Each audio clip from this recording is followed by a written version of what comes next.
Monsieur le maire, je voudrais d'abord, suite à votre intervention, m'associer à l'anniversaire de la mémoire des attentats du Bataclan et des 130 morts, dont un jeune Isérois, Mathieu, dont nous conservons le souvenir, même sans le connaître, et des 413 blessés, victimes de l'attentat islamiste terroriste, à l'issue duquel, d'ailleurs, il faut quand même le rappeler, le gouvernement avait décidé justement de mettre en place l'état d'urgence et vous aviez critiqué cet état d'urgence lors d'un meeting avec Edoui Plenel qui avait suivi cette organisation, cette réplique. Et je tiens à le rappeler parce que c'était quand même pas une position qui était à la hauteur des événements. Sur le rendu acte lui-même, il est pour nous l'opportunité de protester contre l'organisation du conseil municipal de ce jour, ou plutôt sur sa désorganisation qui confirme bien qu'il n'y a pas de pilote dans l'avion municipal.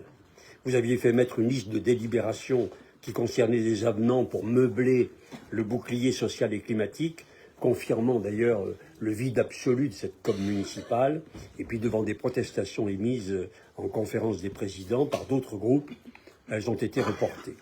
Mais vous avez maintenu en début des délibérations fleuves d'intention, alors qu'à l'évidence, la situation financière catastrophique de la ville, qui détermine tout, devrait être prioritairement traitée. Votre rendu acte démontre que vous ne tirez aucune conséquence de l'explosion de la dette et de l'impôt qui asphyxie la ville et pressure les Grenoblois. Vous continuez comme avant, les procès avec votre ancien adjoint aux finances, comme vous êtes en procès avec votre ancien plus proche collaborateur, procès avec la métropole, le train-train habituel qui confirme votre incapacité à dialoguer et dont le coût financier est supporté par les Grenoblois. Et au passage, dans un conseil municipal qui va évoquer la justice, l'attention aux autres, le respect en particulier en direction des femmes, je relève que la seule action concrète que vous auriez pu accomplir était de sauver l'une d'elles, Madame Mésange, une femme seule, qui a créé son emploi en créant un restaurant rue Diderot. Elle fait la cuisine et sert les repas. Son affaire était équilibrée. Elle pouvait se verser un salaire modeste, comme en témoigne sa comptabilité.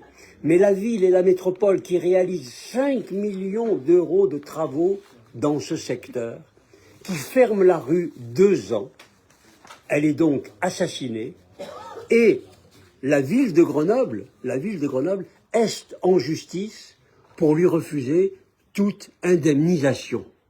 Je suis, moi, quand je vois des décisions concrètes de ce type, totalement écœuré par votre cynisme et votre totale absence d'humanisme, par le rouleau compresseur que vous faites passer sans état d'âme, sans considération pour les personnes. Pour moi, c'est la vraie marque de votre gestion, c'est cette bureaucratie totalement déshumanisée qui est camouflée par un flot de paroles abondantes et généreuses. Eh bien, c'est la même situation sur le marché de Noël, où la volonté du prince s'applique sans débat. Des commerçants ambulants, présents depuis 25 ans ou 20 ans, dont la vie professionnelle dépend entièrement de ce marché, sont brutalement évincés au profit d'autres, qui pourraient bien sûr être ajoutés grâce à une extension. Et sur ce point particulier, monsieur le maire, avec d'autres groupes, je crois, nous demanderons une suspension de séance pour les entendre. Parce que pour le favoritisme de vos amis, pour lequel vous avez été condamné, vous avez fait la main large, mais pour la justice et la solidarité, vous êtes un maire absent. Et je dis honte à la majorité municipale qui tolère d'écraser une femme seule, en fermant les yeux, qui met en danger de mort sans état d'âme des commerçants qui ne le méritent aucunement. Il faut bien comprendre aujourd'hui qu'en battant pour la seconde année consécutive les records d'emprunt, vous plongez Grenoble dans le noir. Le précédent rapport de la Chambre régionale des comptes avait déjà relevé des renégociations d'emprunt pour passer l'échéance municipale qui aboutissaient à leur allongement et à leur renchérissement qui pénalisent les Grenoblois pour les 16 années qui viennent. La dette Piolle, elle est là, elle est bien vraie. Elle va peser sur les générations futures qui n'auront plus rien à vendre pour renflouer.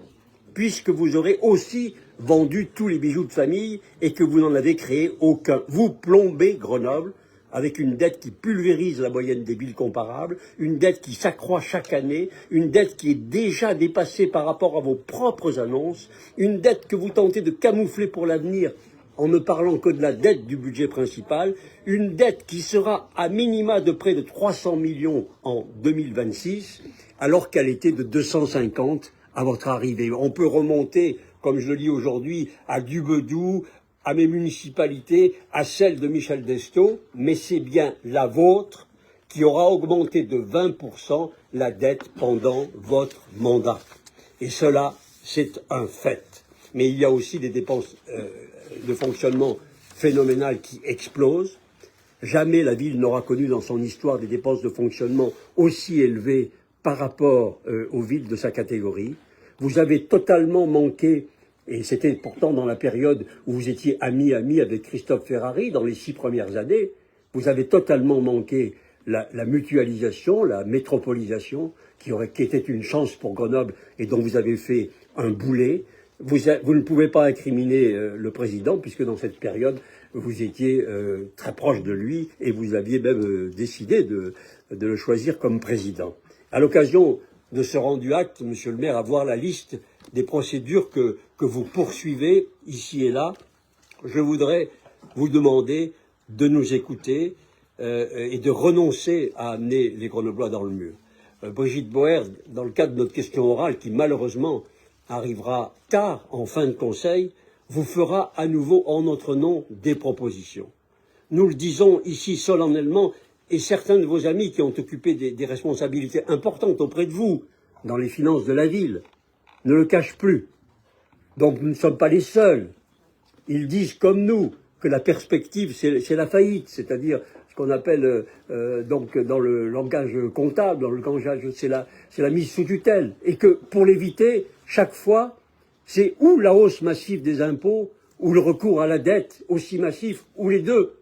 C'est ce qui se produit aujourd'hui, cette année, en 2023, et que vous confirmez. Et plus les solutions que nous préconisons seront prises tardivement, plus ce sera difficile pour la ville et pour les Grenoblois. Donc nous vous demandons de penser à l'avenir, de ne pas pratiquer cette politique de terre brûlée, après moi le déluge, parce que les Grenoblois, Grenoble méritent mieux.